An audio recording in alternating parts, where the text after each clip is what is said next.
Teča sve namaže se brašnom. Samo brašnom. Znači nema druge ješke. Ako se vidi da je nešto stavljeno drugo, bit ćete normalno diskvalificirani. Na znak zviždaljke bit će bacanje ili puron.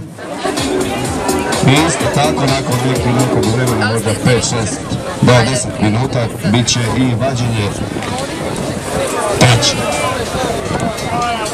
Za to vrijeme molit ću vas da kad se baci teča zarane, da svi izađu iz mora. Da oni preplašeni ciplići koji neće biti sigurni u ovom natjecanju, možda se neki vrati.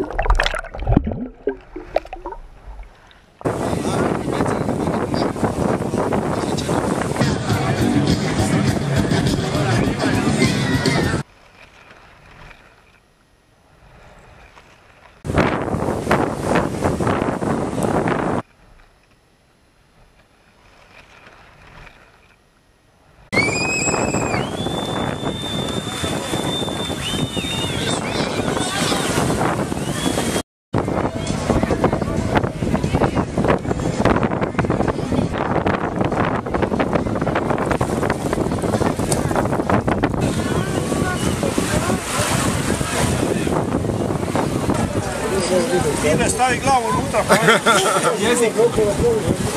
Šenju. Je li, tako da je? Šenju. 4, 5, 5! A do tega, 6,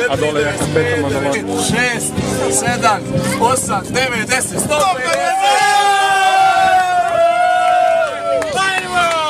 Eto, to je to, hvala.